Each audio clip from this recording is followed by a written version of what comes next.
Good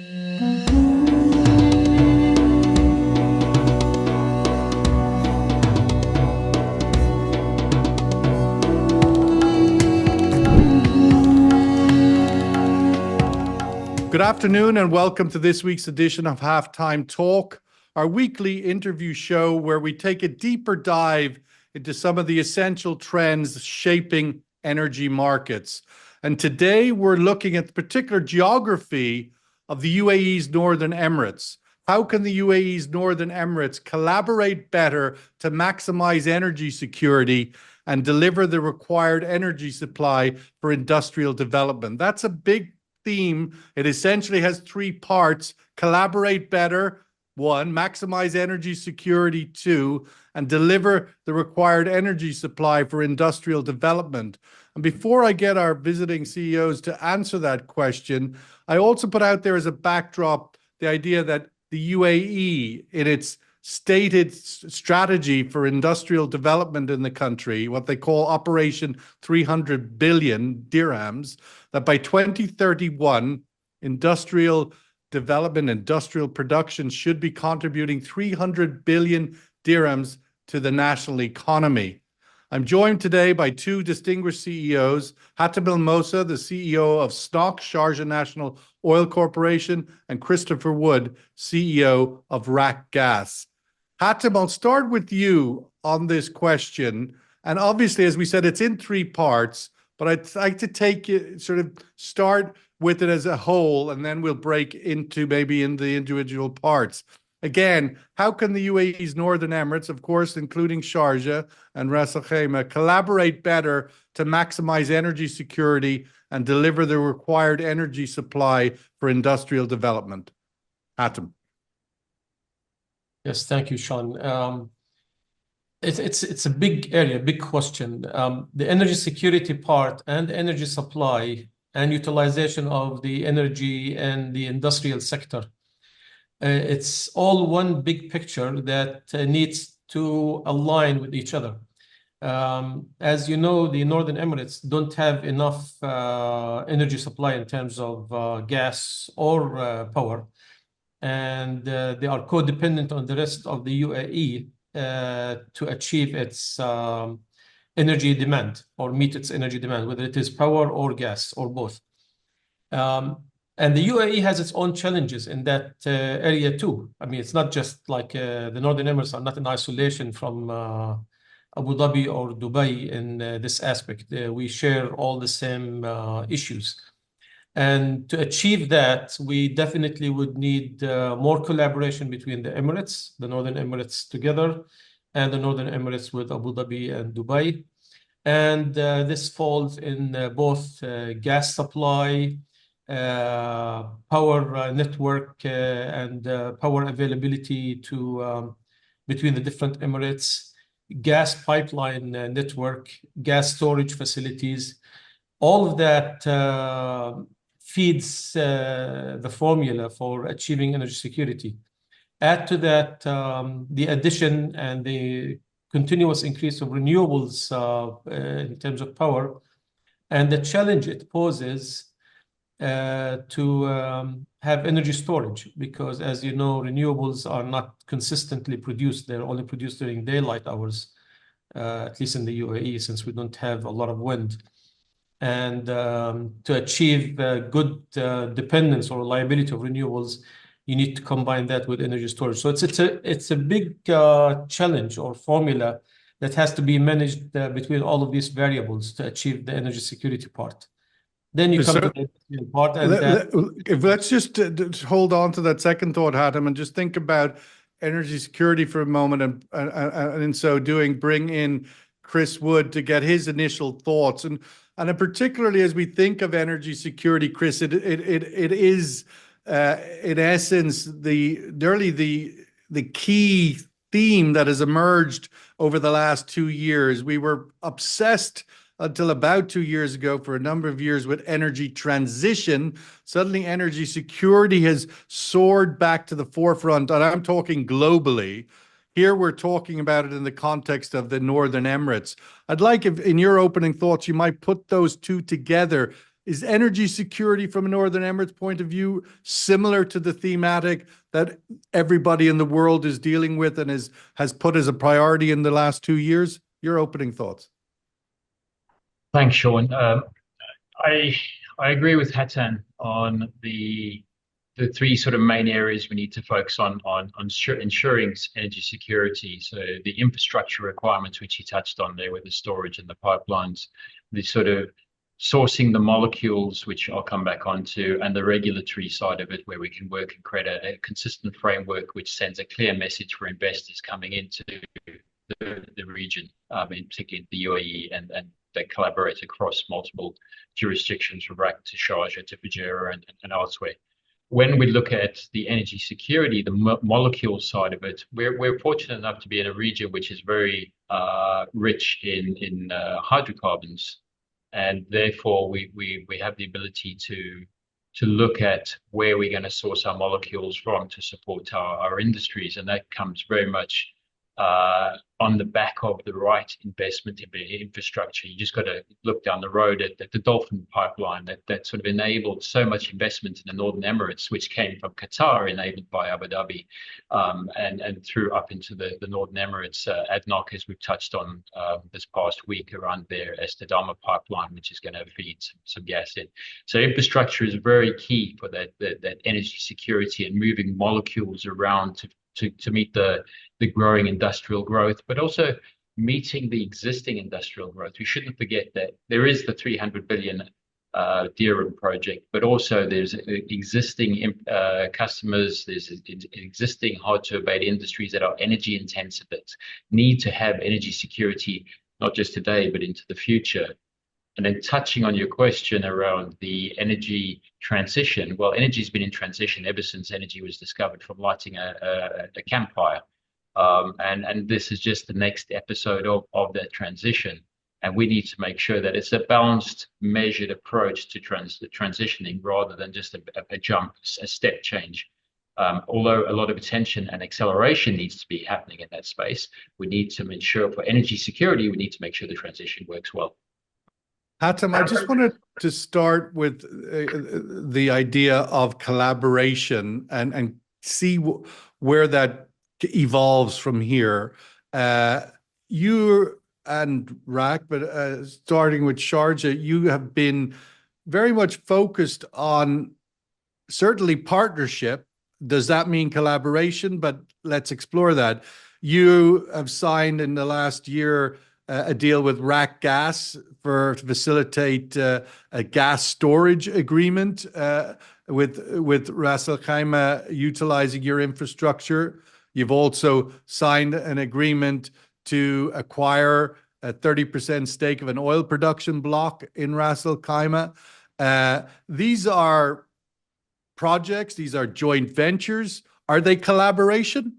Do they have a mutual win-win at the end of them? Where do you see the intersection between what is essentially another joint venture project, or how is collaboration different in this equation as we look towards energy security? Sean, as you have mentioned in the opening, we both share the same challenges. And when we tackle them together, we have better chance of achieving success rather than tackle them separately. And we're collaborating not only on the two examples you mentioned. We collaborate on technical studies, geological studies, introducing hydrocarbon laws like managing of mechanical integrity of pipelines, pipeline protection laws. And there is more in the pipeline of collaborations between us and RAKGAS. It's a great relation. And it's very definitely beneficial to both parties. And we hope that we are setting an example also for the other Emirates to join in and create more synergy in this aspect. When you just look at the collaboration point for, let's say, the storage element of the gas, what is the end game there? I mean, if itself, it's a joint project with an outcome and an objective. Where does that objective, what is the outcome? Where does energy security come into that discussion? As I have mentioned in the opening, an integral part of energy security is energy storage, and whether that is gas storage or electricity and power storage. The gas storage infrastructure in Sharjah, which has been recently expanded, we just completed like a few days ago the last phase of the current expansion, creates the ability for both SNOC and RAKGAS to store gas when there is excess supply and utilize it when there is excess demand. And for Sharjah, at least for SNOC, that has been a lifesaver for us in the last 2 summers. Even though the project was not 100% completed, with the partial operation of the project, it was still a lifesaver for the energy security for Sharjah. I expect RAKGAS would find this the same use for the energy demand, though the energy demand in Ras Al Khaimah is mostly industrial, but it is a very significant industrial demand, like the highest actually in the Northern Emirates in terms of energy demand. Chris, just taking that a little bit forward, the sort of thinking through from collaboration versus sort of a joint venture project, which is a commercial undertaking, it makes some money and everybody returns to their shareholders are happy. But collaboration in the context of Northern Emirates is a different kind of idea in a way, isn't it? In some ways, talk us through that, how you see collaboration and where it can go from here, and how important it is perhaps to Emirates like Ras Al Khaimah and Fujairah and Sharjah and so on, who aren't blessed with the same sort of natural resources, at least from the point of view of hydrocarbons, that other areas are. I just want to point out that the Northern Emirates have been collaborating for a long time on different areas. RAKGAS processed Quain's Atlantis field, so we've been actively working with Quain to operate and manage the gas facilities, the offshore pipelines out to the Atlantis fields. So there is a history there, and Sharjah and RAK have been working on many initiatives in the past. Infrastructure has been key to that. I was sitting down with my VP engineering just before this, and we're looking at the new pipeline, the Ziada pipeline that connects us to the Dolphin.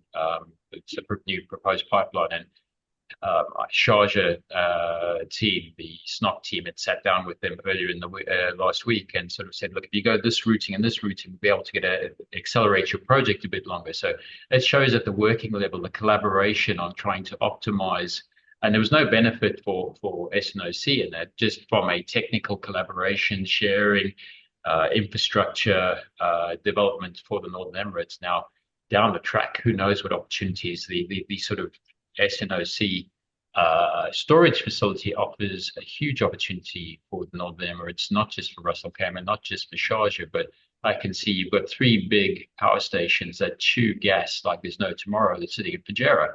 There should be a conversation around how do we connect that up and how do we create balancing systems? Because the Northern Emirates, the biggest risk to us about energy security is around balancing up not just our gas systems, but our power systems, particularly as we start to connect more and more renewables into the grid.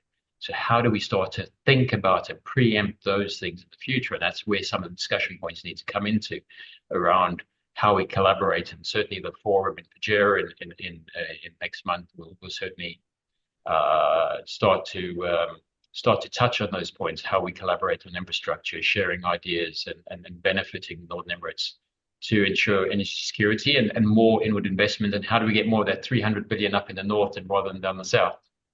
Well, when you have, Hatem, the growing, not only current, but the growing demand for power in the Northern Emirates due to population growth, tourism, industrial expansion, how do you see that from the point of view of the energy transition, where carbon limits may be coming in, where the national agenda to 2050 net zero, does that align with the ability of Sharjah and the Northern Emirates to meet their power requirements? Just talk to us a little bit about the intersection of those two, because that's what you hear around the world when people are talking about, whoa, energy transition. We've got energy security needs, so we've got to slow that down a bit. How do you see that narrative in the context of the Northern Emirates? I honestly don't see a competition between achieving energy transition, eventually reaching net zero, and the development and use of hydrocarbon resources today. They both are integral parts of achieving energy security and energy supply. And it is called an energy transition because it is a transition process. It is not an abrupt on-off in the switch between hydrocarbon fuels and renewables. Now, definitely more and more renewable power is going to come to the stream, and more demand on electrical power is going to happen at the same time by the electrification of many processes, starting with the transportation industry like cars, and eventually it's going to expand to buses, trucks, and the industry itself. So the power demand is going to grow exponentially with time. Historically, it has grown on the average of 3 to 5% every year, with some years reaching 10%. I expect we're going to be seeing more on the high end of these numbers in the next 10, 20 years. Primarily power demand growth. Yes. In the Northern Emirates. In the whole of Emirates, not just the Northern Emirates. Wow. I mean, that's a massive number. Because you're going to be switching from hydrocarbon fuels to power. And I'm not talking about gas, because you're going to use gas to generate power. You're talking about mobility and... Absolutely, and industry. Right. And not to just to touch on that, not to mention data centers. There's a huge demand for data centers in the region. And we're seeing that starting to impact future gas planning already. I mean, does that make sense? I mean, I know in Ireland, where I'm from, they say, oh, yeah, great to have data centers because the weather's cool. They don't have to spend so much money on air conditioning, what are very demanding kit that need to be cooled down. Is there a natural advantage in this region for that kind of service? And I know it's growing quite significantly, but I'm wondering, is it a natural industry? Because that was my next question to you guys about the natural advantages that you have in the Northern Emirates, regardless of we obviously not as blessed with the hydrocarbons, but you have obviously incredible mountains in Fujairah, but also in Iraq, and you've got these incredible empty reservoirs, depleted reservoirs in Sharjah. But is there a natural advantage? Does things like data centers make sense in an environment like the Northern Emirates and the power they require? So from that point of view, we're getting inquiries coming into Iraq, and certainly when I talk to our Dubai and Abu Dhabi colleagues, they're getting a lot of inquiries for data centers. The exact driver behind those and what the use of those data centers, I'm not 100% aligned to, but there is a strong demand. If you talk to the sort of other energy companies in the sort of Southern Emirates, they are seeing a strong demand. I know for myself, I'm in conversations with companies that are looking at investing in data centers. I think what they need is data centers because of the huge pull on data that our modern life is now having, whether it's your Tesla car that needs to have its constant feedback, or whether it's your mobile phone that's doing it. There needs to be data closer to the individuals, a source of use, rather than coming halfway around the world. So from that point of view, there is increasing legislative requirement that data clouds that are need to be physically in country. But I'm just wondering, just sort of taking, not to be dragged down that rabbit hole a bit, but the idea, Hatem, of what are natural advantages for you found, obviously, with Chris, that there was a natural advantage of your depleted reservoir was something that made sense because it offered an economic opportunity and a part of the energy security profile for you both. What are other things that are unique to you that you don't depend on someone else, that you think where this can go next? The depleted reservoirs are ideal for carbon capture and storage, which is going to be an integral part of decarbonization of and the energy transition to renewables.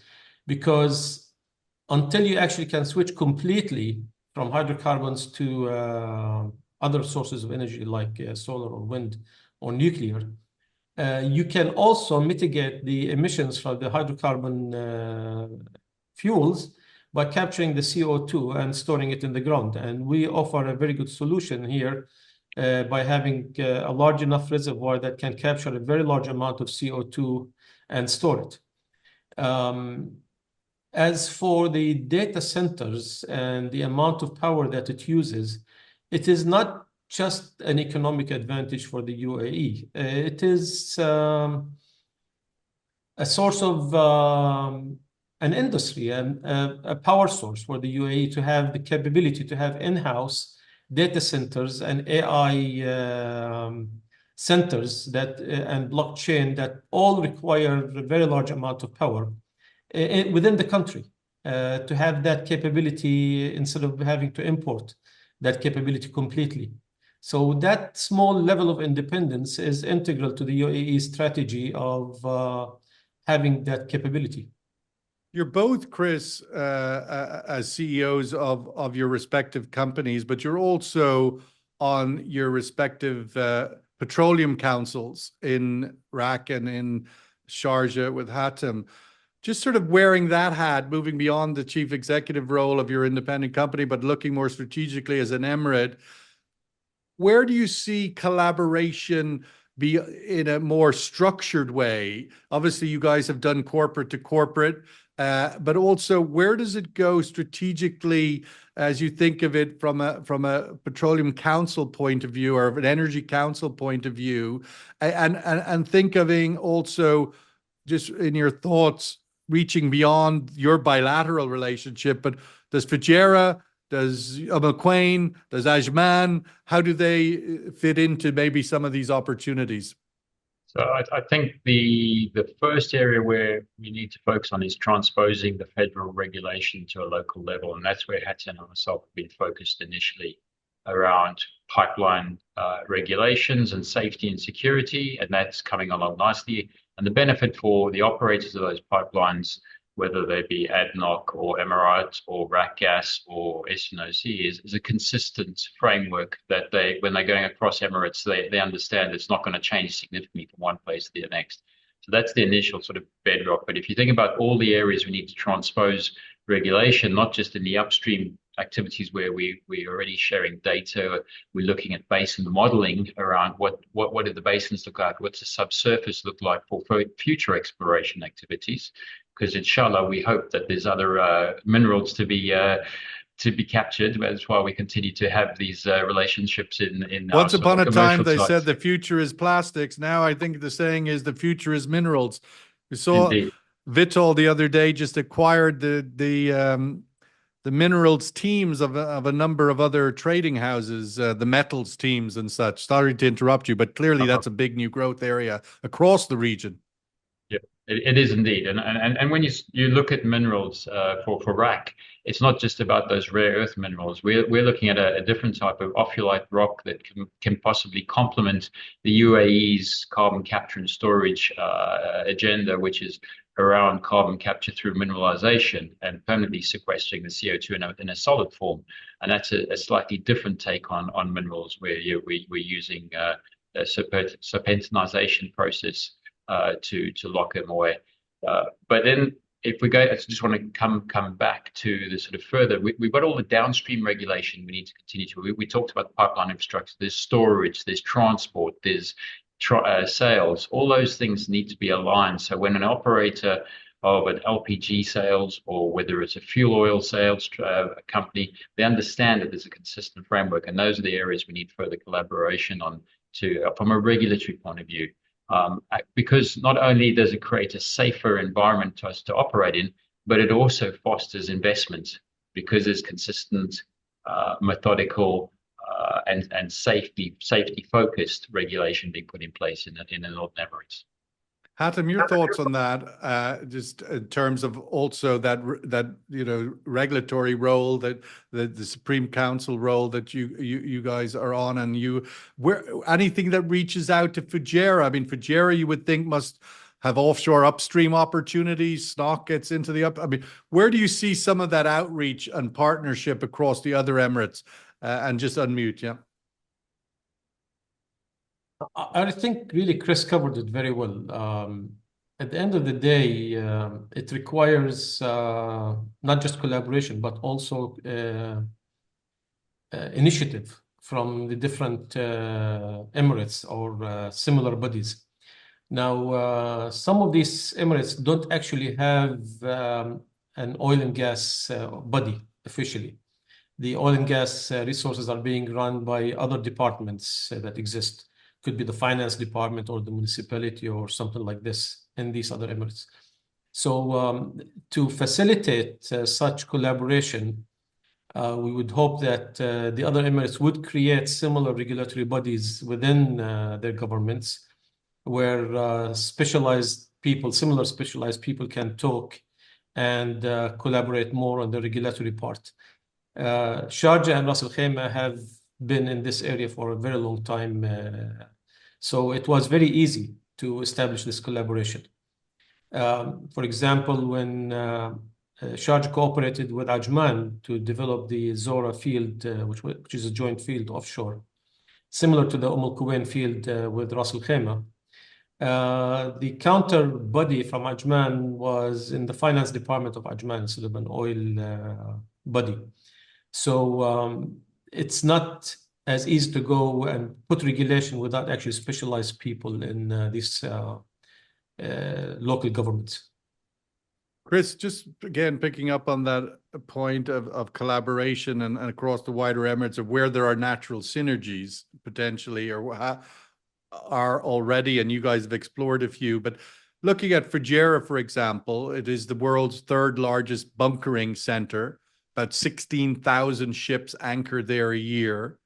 And increasingly LNG is being identified as a bunkering, if not a transition bunkering fuel, but a future and present in other geographies, already a bunkering fuel for other. And so if Fujairah doesn't move in that direction, they run a risk of perhaps being left behind in the transition of the shipping industry to lower carbon bunkering. And my question to you is, as that need emerges in Fujairah, obviously you have gas requirements in the Northern Emirates. Do you see synergies there or anything other similar like that, where there's obviously needs in certain areas and maybe with a collaboration bringing more gas, not just for bunkering, but also for other purposes? I just welcome your thoughts on that particular point, because I know you've been in that business before, but also in the context of that kind of collaboration.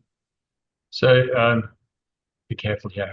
Yeah, I would love to have a more engaged conversation with Fujairah around how we could work together on providing gas. As you know, we're very active in providing industry, particularly cement industry, with gas to help decarbonize or reduce their carbon intensity on their kilns. There are a lot of those businesses in Fujairah, which we would love to have an engaged conversation how we can support, either indirectly or directly, with their existing infrastructure, building new infrastructure. So I think there is some lessons we've learned in RAK that can be used to help them. Unfortunately, I'm in a position where having worked in Fujairah before, I have a relationship with some of the sort of key stakeholders there, whether it's FOIs or the government themselves. So I'm hoping that in this upcoming roundtable and forum that we have in Fujairah, that allows both Hatem and myself to have that conversation with them of how can we further look at synergies, opportunities to benefit not just RAKGAS's P&L, but also Fujairah, Ajman, Al Quwain, and Sharjah, so we can be all benefiting in the north and attract investments. Because, as you rightly pointed out, we have a lot to offer here in the Northern Emirates. We've got beautiful mountains, we've got mangroves, we've got a lot of sea line, where we've got ports, active industry, active tourism industry. So I think there's a lot of stuff we can collaborate on. And that first step of engaging and probably having a workshop and in the forum around where the areas, where's the sort of quick wins and where's the opportunities to collaborate, is I'm looking forward to in the up and coming GI hosted roundtable. Well, I had a meeting the other day with the Crown Prince of Fujairah and the chairman of the port of Fujairah, his uncle Sheikh Salah, and I told him about our session, and they're both very, very positive and excited about that kind of conversation taking place within the context of the forum and just taking place as a whole, because I do think they're receptive to that. But Hatem, I'd welcome your thoughts on the same kind of idea and whether you see any other ideas. I mean, one of the parts of our question is getting this required energy supply for industrial development across the Northern Emirates. And if indeed Fujairah does need to get LNG or does need to get a gas supply in place so they can deliver LNG as a bunkering fuel, maybe adding to that, if they were to put a floating FSRU, for example, in Fujairah for the LNG part, that perhaps that could bring more gas, not just for the bunkering, but for the Northern Emirates industrial development. Your thoughts on some of those ideas? Just adding to the points that have already been mentioned, there is definitely some benefit of having LNG bunkering capability. And that has been discussed actually a few times on and off for SNOC, and I know for Fujairah, and to a certain degree by Ras Al Khaimah and Al Kuwain to have an FSRU offshore their waters. The ideas did not materialize at that time because the demand did not reach the critical mass required for that FSRU. Now, it doesn't have to be the same size FSRU that we're talking about. For bunkering, you don't even need an FSRU. You just need an LNG tanker anchored offshore with the capability to load LNG to other ships that use it as fuel gas. And for sure, it is a transition fuel. Even though it's hydrocarbon, it emits a lot less CO2 than bunker oil, for sure, or diesel. So there's definitely value for something like that. There's also potential collaboration on the exploration side, considering that the offshore waters of the Northern Emirates are commingled so much between Sharjah, Ajman, Al Kuwain, Ras Al Khaimah, or Sharjah and Fujairah on the east coast. It definitely creates a lot of synergy when these waters are treated as one unit instead of multiple units. It encourages multinationals to come because the area would be very high without needing to worry about cross-emirate borders between each other. So definitely some level of cooperation in that area would enhance the capability to develop and explore for hydrocarbon resources.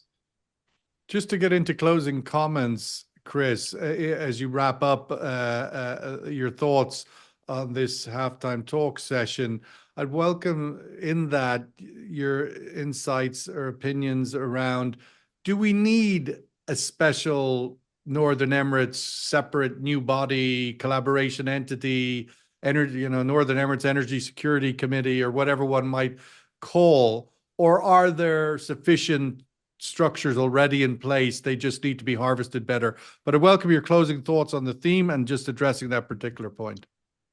I think, I know from experience, talking enables opportunities. The interaction that SNOC and RAKGAS have didn't come about from a structured body. It came about from sitting down, Hatem and myself, sitting down, having a chat where we can collaborate, what we can work on, what is each entity working on, where we can make sense. And that led to the relationship or the sort of recent announcements that we're working on at the moment. I think more dialogue is important. As you know, Petroleum Authority signed an MOU last month with the Ministry of Energy and Infrastructure to collaborate on regulation and data sharing for both upstream carbon capture and storage, geothermal, and natural hydrogen, which we're blessed with, hopefully, in the Northern Emirates. So from those point of views, I think more dialogue is important, whether it's a structured body or whether it's just facilitated workshops, facilitated conversations, picking up the phone, getting in a car and going to talk about, oh, I've heard this. And I think that's going to be the important step forward going forward as far as the Northern Emirates collaborating in a more meaningful way going forward than what we have today. Hatem, your thoughts and closing comments and the same question to you. Yeah, I don't think creating one body for the Northern Emirates to collaborate on this is the right answer. It's a lot more on bilateral relations each time, and cooperating on a more than two Emirates level would be great. We already have a body in the UAE. It's the federal body, like the Ministry of Energy. And I would love to see a stronger role for the Ministry of Energy and Infrastructure on creating these kind of collaborations between the Northern Emirates, and also highlighting the best points of synergy between the Northern Emirates to achieve the bigger goal of the growth of the UAE as a general in the whole country overall. So yeah, definitely we need a lot more collaborations, but it doesn't have to be through a specific body of the Northern Emirates. I would suggest it has to be more with the Ministry of Energy. Well, we'll leave it there as a sort of drop-off point for to be continued, as they might say, in person at the Energy Markets Forum in Fujairah on October 2nd, this particular session. How can the UAE's Northern Emirates collaborate better to maximize energy security and deliver the required energy supply for industrial development? That is the question. It's not going to be answered all in one session, as both Chris and Hatem mentioned. Continuous dialogue, bilateral or multilateral, will always deliver a positive or something added benefit than the absence of. Chris Wood, CEO of RAKGAS, thank you so much. Hatem El Mosa, CEO of SNOC, thank you so much for being on this week's Halftime Talk. Thank you for having us. Thank you, Sean. Look forward to seeing you on the 2nd.